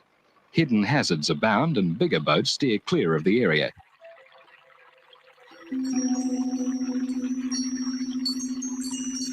Few people know that the northwest coast has many coral reefs. At low tide, the delicate shapes and colours are revealed. On one particular reef, an abundant supply of seaweed grows, food for the big marine turtles. The very old reptiles are attracted to the warm water flowing from the reef on the dropping tide.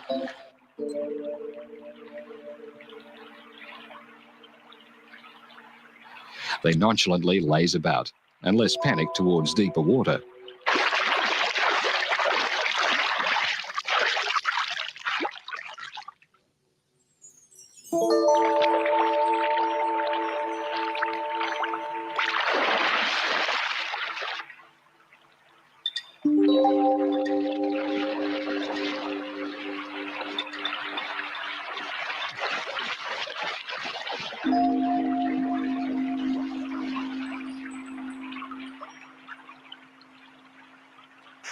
The tide drops so quickly that the main reef seems to rise from the sea.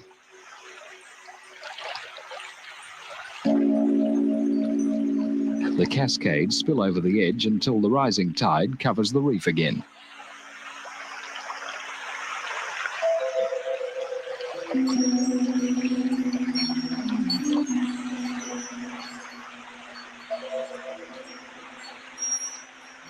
Turtles leaving their run too late endure a bumpy ride to the deeper channels.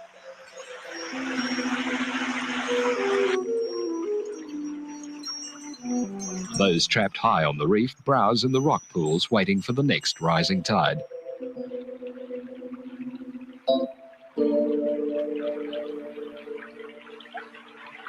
Black-tipped reef sharks lurk in the shallows. Many strange creatures are exposed at low tide, like this small plant-like crab with its almost perfect camouflage.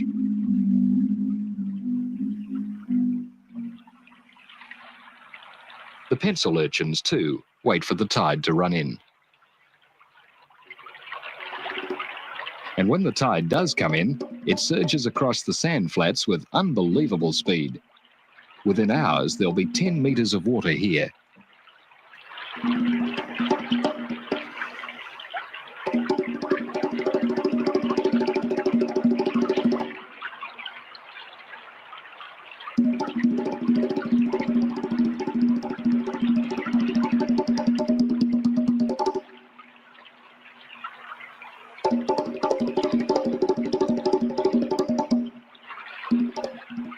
Malcolm and Andy, their boat stuck fast since missing the previous high tide, have a few anxious moments.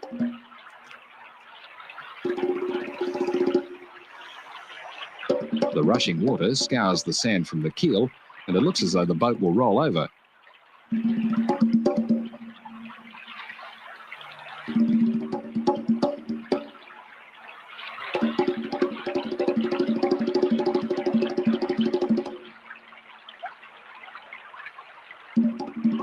Even Malcolm's dog, Jowdy, senses the urgency of the situation.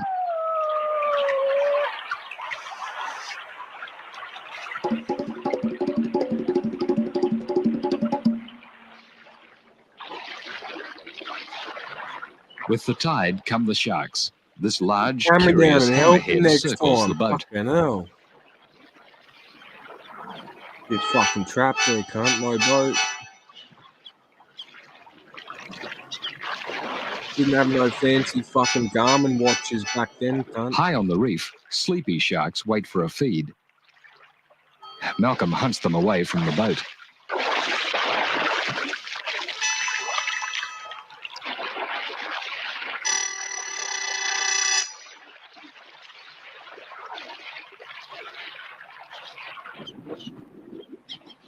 When the tide peaks, pelagic fish school over the reef.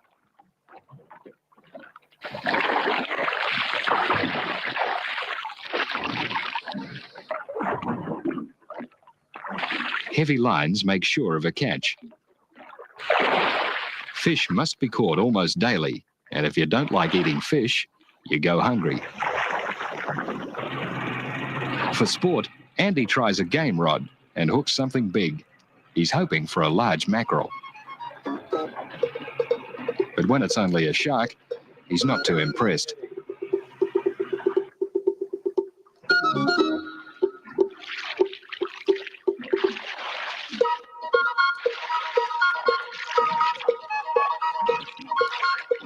Jowdy hates sharks and crocodiles, sensing the threat in these dangerous creatures. And Andy has to grab her tail to stop her overbalancing.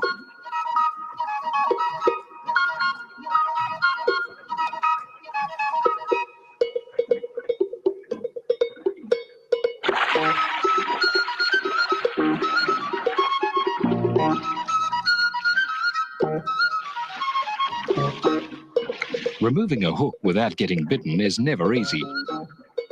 With plenty of more palatable fish in the bag, Malcolm's eager to return this one to the water as soon as possible.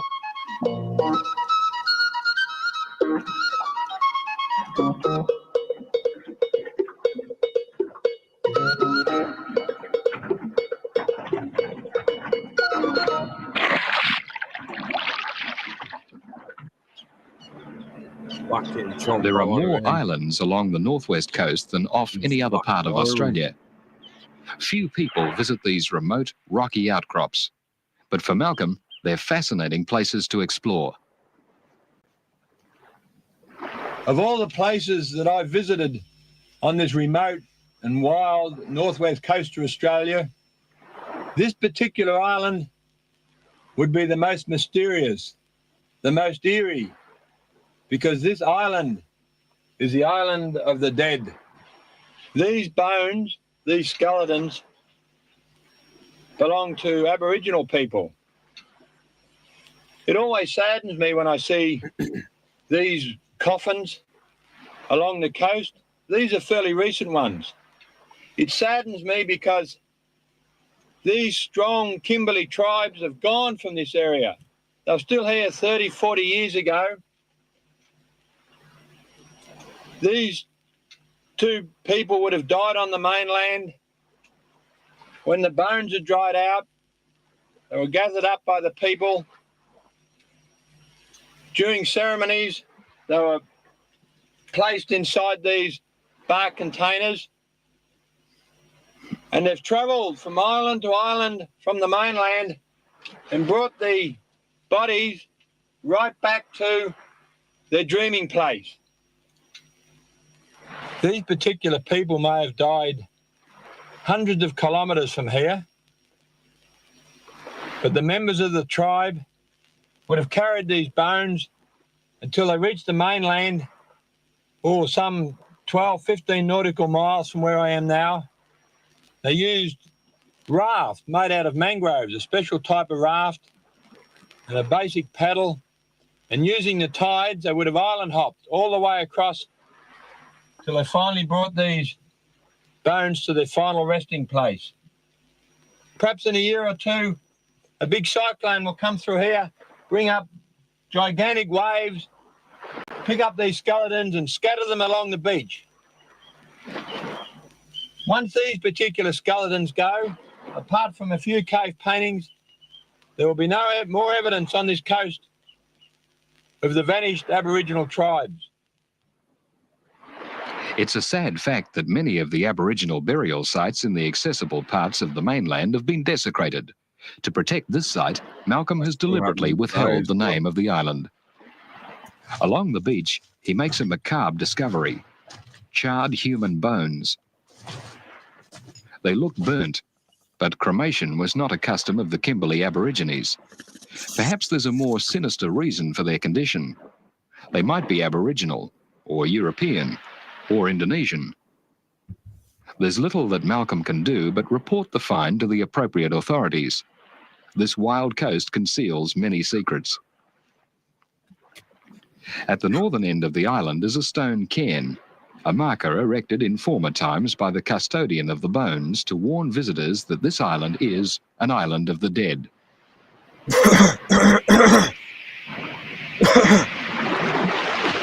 Without warning, a violent storm sweeps in from the mainland, a strange phenomenon for the time of the year. It's still the dry season. The rains are not due for 2 months, but the brilliant blue sky is obliterated by menacing black clouds. For Malcolm, who's not at all superstitious, this is the most eerie experience he's ever had.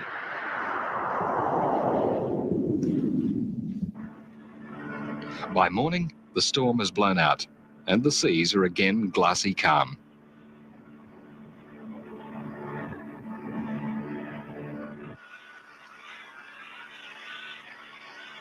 After several hours' run, the boat's dwarfed by Steep Island, dominating the entrance to Doubtful Bay.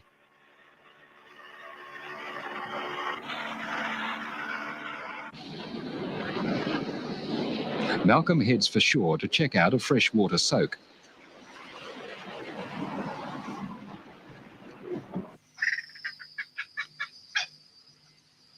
This is typical of the coastline, stark, rugged, and inhospitable. Even the gum trees are gnarled and misshapen, bonsaied by the elements. Malcolm camped here once with the last of the old Aborigines, who showed him a watering place below a small jungle thicket.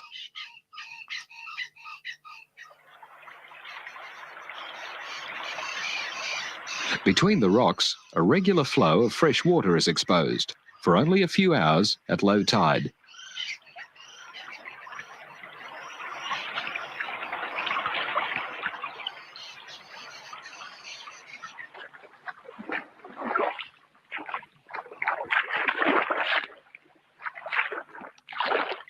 Jowdy's been travelling with Malcolm for 9 years, and she still hates swimming.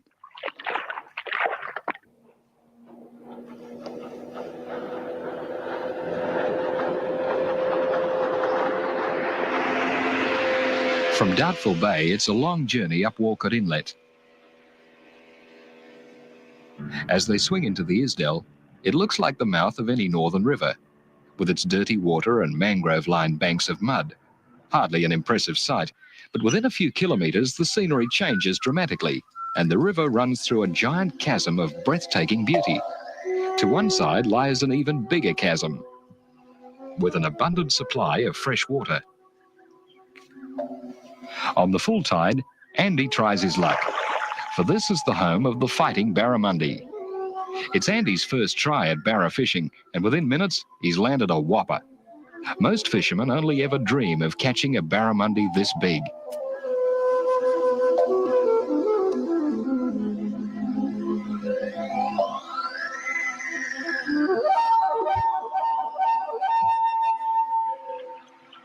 As the tide recedes, the boat's left high and dry, and in the deep pool where Andy hooked his fish, there's now only thick, oozing mud.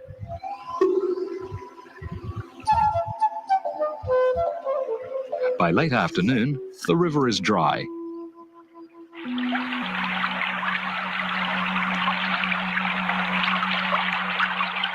Dinner is a real gourmet meal.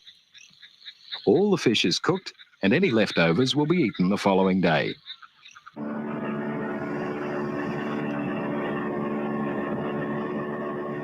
During the night, on the high tide, the men start out for the top of the Walcott Inlet. They're now 60 kilometres from the open sea, and this far inland the water completely disappears on each low tide. Many uncomfortable hours are spent in the mud. For Malcolm, it's a frustrating hindrance. But for the mud skippers and crabs, it's home. Mud skippers are common along all the rivers. Their arm-like fins allow them to move about with surprising speed and agility, while their extended eyes give them all-round vision out of the water. It's believed that mud skippers can absorb oxygen directly through the skin.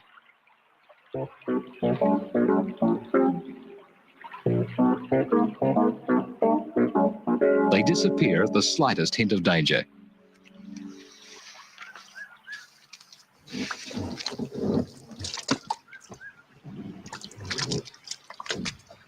One needs a keen sense of adventure to put up with these conditions.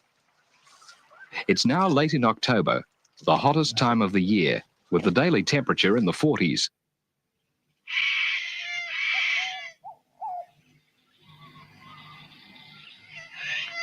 Among the mangroves, Malcolm finds 2 baby crocodiles.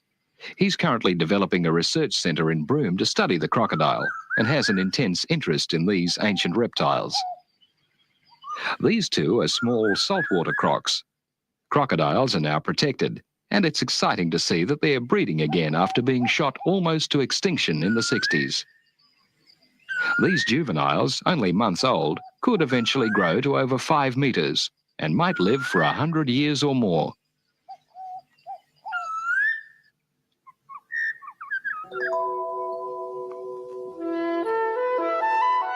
Beyond the mangroves lie the billabongs, delightful sanctuaries after the muddy rivers.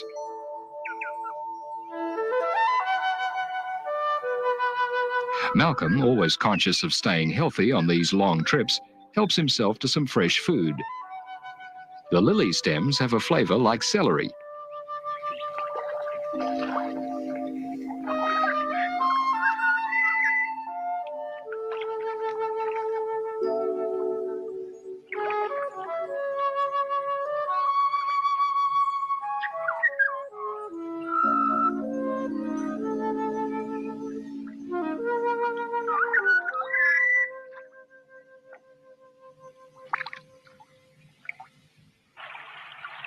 The rising tide arrives with a rush.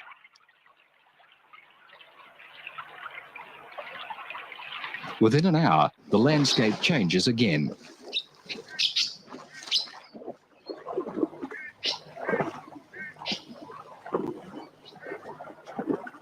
With the water high among the mangroves, Malcolm and Andy explore the mouth of the Charnley River, which flows from the Kimberley Ranges far inland. Along the way, a pathetic sight. With the extreme heat and poor feed at the end of the dry season, the wild cattle are very weak.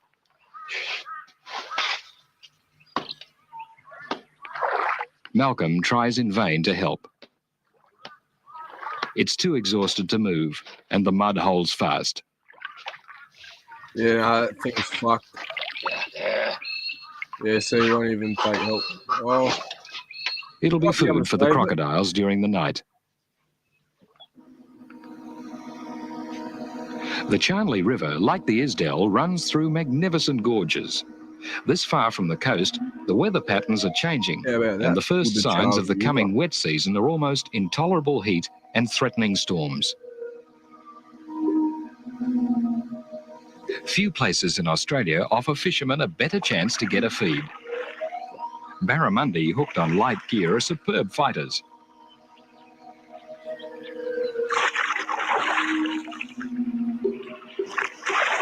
Let's look at that amazing jump again.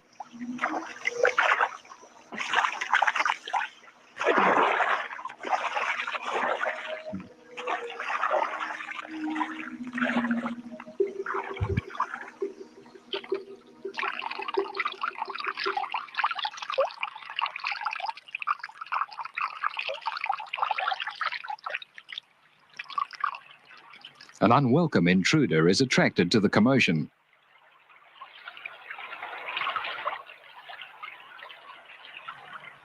Malcolm only just manages to get the remains of his fish from the water.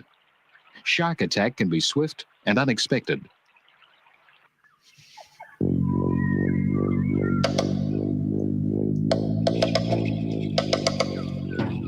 In the morning, another visitor, a large saltwater crocodile. Silently, it swims towards the boat.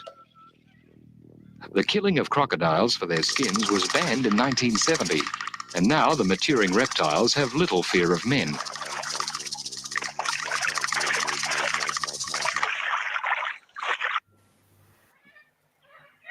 This one takes food readily. They're incredibly fast. I reckon if you skin the cunts and put them on display at the river, I'll probably stop killing people. I don't know. A crocodile lifts its head high out of the water to swallow. Crocs this big are immensely powerful, and if given the chance, will readily attack humans.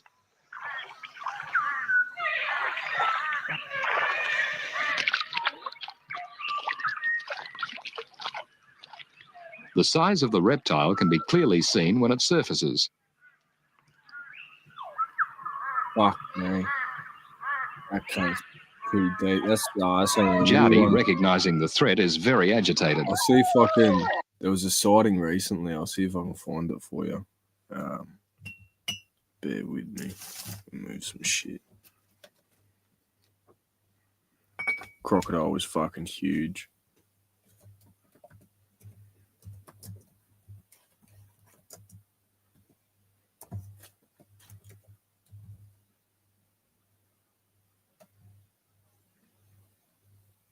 It was only recently. It was a big fuck off croc was spotted.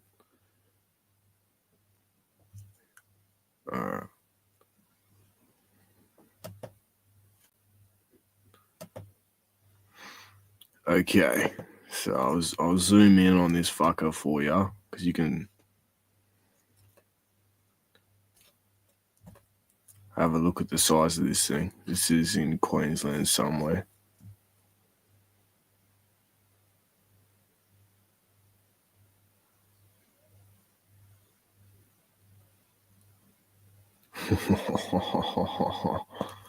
Oh no. Dude. Look at the fucking size of it.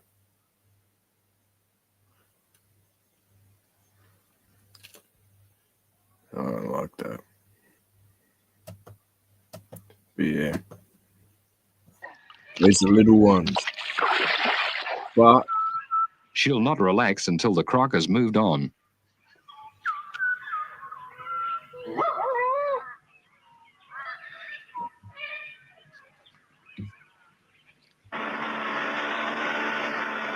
Malcolm and Andy move further north along the Sale River.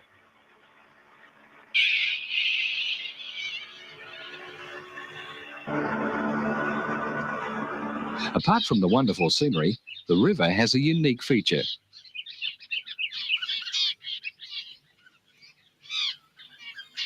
Just behind these large melaleucas is an area of jungle.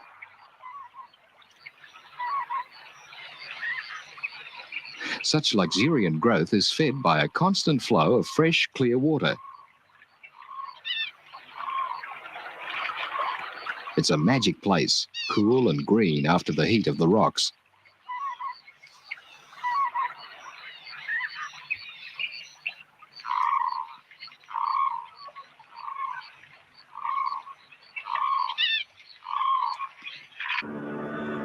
This is such a vast territory that it often takes days to reach the next place of interest. The men head for the most northerly point of their travels, the mighty Prince Regent River. The wind springs up and conditions deteriorate.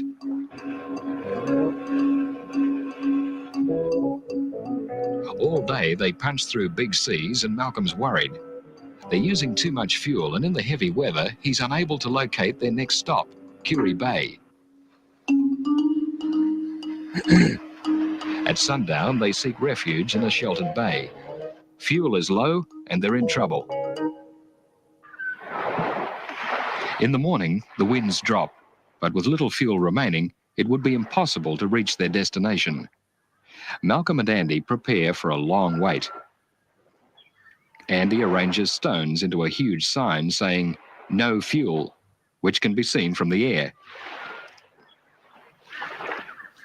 A bough shelter is protection from the sun. It might be home for quite a while.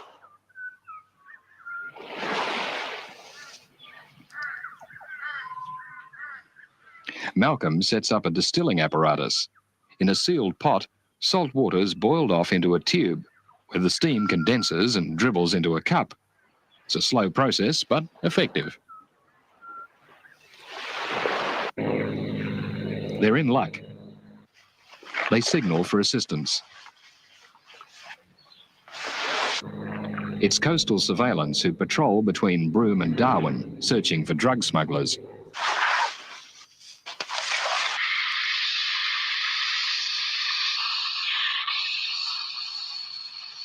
A trawler is notified of their position and within hours arrives. Jack Drynan, the skipper, is heading south to Perth after a season of prawning.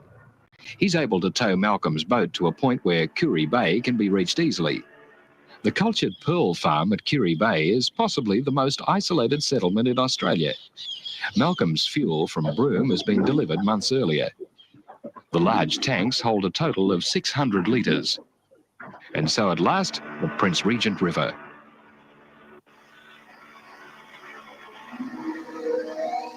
The Prince Regent flows through a vast region of unspoiled wilderness.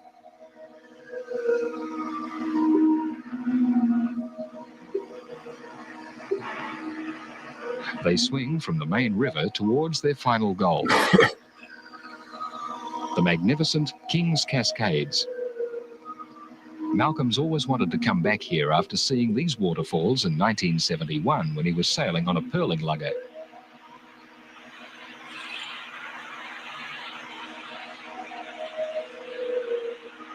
What an inviting place, the clear waters and lush vegetation contrasting vividly with the surrounding harsh sandstone plateau.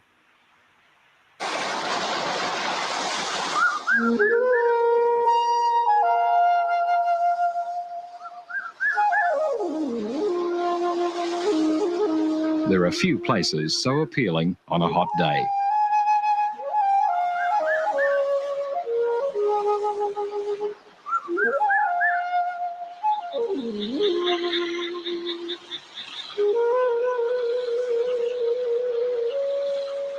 Jardy's not too happy about having a cold shower.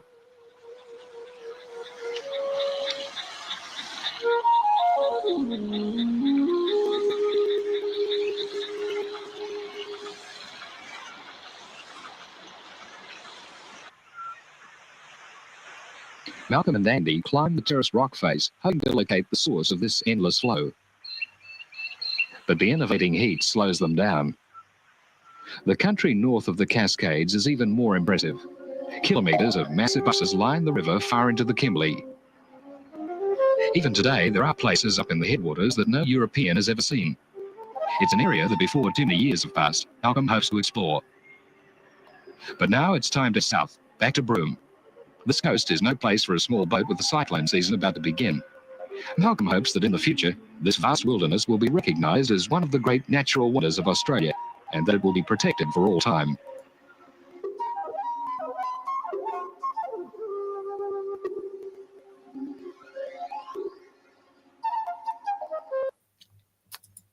All right, I reckon we'll leave it there, peoples. Yeah, I fucking smoked all my bongs, so I'm gonna go watch the last little bit of football and call it a night. So big up, big love. Thank you for tuning in. Yeah, we'll catch us all on the next one. Peace.